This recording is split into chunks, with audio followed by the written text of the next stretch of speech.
Child-free women. Why is it that the only time you're allowed to be okay with not having kids is when you are infertile? Trigger warning on here, there is talk of pregnancy loss or infertility. If that is a sore spot for you, navigate away. And if it is a sore spot for you, don't make it everybody's problem. Don't make that everybody's problem. So, child-free woman at a loss after infertile sister-in-law calls her marriage a waste because they won't have kids. And then Dear Prudence is so overly, she is so overly empathetic to the sister-in-law here to a degree where it is disgustingly bad. But let's take a look into the article. A woman who is child-free by choice is at a loss after an argument erupted with her sister-in-law who struggles with infertility. My sister-in-law is infertile and makes it everyone's problem, the woman wrote in her letter to Dear Prudence. Every conversation is a minefield. She describes how any mention of kids seemed to set her sister-in-law off, and how she once locked herself in the bathroom when another family member announced she was pregnant. But the child-free woman's life choices are particularly problematic to the infertile sister-in-law. She has screamed at me over my child-free stance and struggled to get sterilized, she wrote, because how dare I waste my womb when there are other women in the world that want but can't have babies. That is not OP's problem at all. The sister-in-law has to come to grips and deal with her infertility issues. She should not be lashing out at someone else because of their life decision, especially because of their child-free decision. This came to a head over Thanksgiving when she announced her engagement. My sister-in-law decided to step in and lecture us that the wedding would be a waste since we are not planning to be a real family because we didn't want kids. Deeply and understandably offended, the woman snapped back, what did that make her and my brother then? They sure didn't have any kids. The sister-in-law burst into tears and locked herself in a bedroom, and her parents and her brother are furious with her. But even her sister said that she had it with walking on eggshells around her sister-in-law, and she and her husband are at their limit too. We've been sympathetic, but after 7 years of her drama, we are sick to death of it.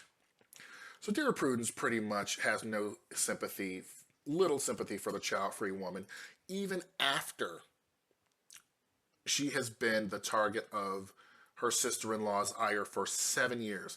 After 7 years, that is pretty tame what she said.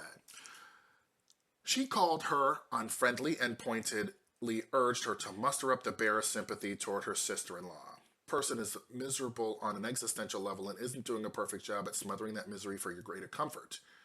She tersely wrote, and while she agreed that the sister-in-law's waist comment was out of line, she felt the woman's response was far, far worse. No, it wasn't. After 7 years of making your infertility my problem, no, that was very tame. I'm not with the advice person on this one.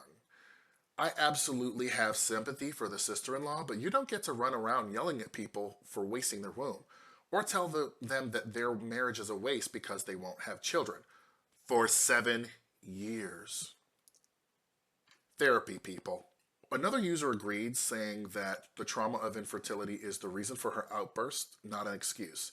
There is, of course, a vast difference between the two. So, Dear Prudence's bias against child-free women definitely colored the advice, and apparently, sister-in-law, what she needs aside from empathy is professional help. We often seek professional help when dealing with an actual death. After all, the compound grief of infertility is no different. Hopefully, we as a society and culture can become more open to discussing how this issue impacts not just the women and suffering from it, but their loved ones as well. So, yeah, people can. That is sister-in-law's issue, but she is making it impact everyone else, and I don't like when people take, like, she's pretty much holding everybody's life hostage because she can't conceive, which I'm gonna put up another one where OP's wife locks him out of the house because he attended his sister's baby shower. And honestly, I'm child free, but that relationship has so many red flags in it. There's so much that of that in it. I don't think they should have kids. I think that no way. I mean, I'm saying don't have kids because a lot of times people are miserable with them, not because of the not. Sometimes it's because of the kids, but it's because they weren't ready for what parenthood actually was. All right. Have a great day. Thank you so much for joining me. You spending your time here with me means the world to me. Share, rate, comment, subscribe, and see you soon.